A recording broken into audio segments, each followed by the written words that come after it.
আসসালামু আলাইকুম। আমরা আজকে কমপ্লিটিং সেন্টেন্সের গুরুত্বপূর্ণ একটি আলোচনা করব আনলেস দিয়ে। আনলেস শব্দের অর্থ যদি না।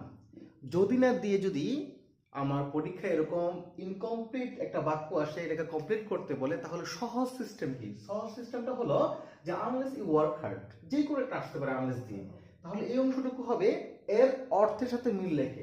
এর অর্থ হলো আনলেস ইউ ওয়ার্ক হার্ড, যদি তুমি কঠোর পরিশ্রম না করো, যদি না করো তাহলে you will fail in the exam, অথবা you can not shine in life.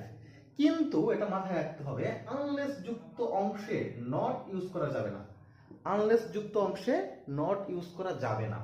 যেমন যদি পরীক্ষা এরকম আসে যে you won't get good marks, তুমি ভালো মার্কস পাবে না আনলেস ইউ রিড অ্যাটেন্টিভলি, যদি তুমি মনোযোগ দিয়ে না পড়ো। তাহলে আমাকে এখানে আনলেস যদি এইটুকু অংশ দিয়েও আসে তাহলে আমি এইটুকু ইউজ করতে পারি। আবার যদি এইটুকু অংশ পরীক্ষায় আসে তাহলে আমি আনলেস দিয়ে বাক্যটা পূর্ণ করতে পারি। অর্থাৎ বোথ সাইড, আমি যদি একটা সাইড শিখি অর্থ সহকারে তাহলে আমি দুই সাইডেই পারবো। অর্থাৎ যেভাবেই আসুক, ইনকমপ্লিট সেন্টেন্স যেভাবেই আসুক আমি সহজে সমাধান করতে পারবো যদি আমি অর্থগুলো ঠিক রাখি।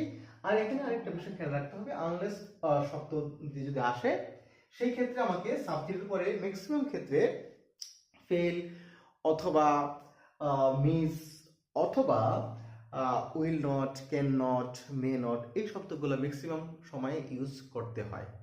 তাহলে আশা করি যদি এভাবে আসে আনলেস ইউ রিড অ্যাটেন্টিভলি, পূর্ণ করতে হলে you won't get good marks, তাহলে সমাধান হয়ে গেল।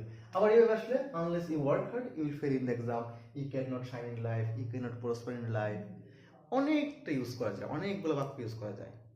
আশা করি এই আনলেস দিয়ে আপনাদের আর কখনোই কোনো সমস্যা হবে না। Thanks for watching this video. Allah Hafiz.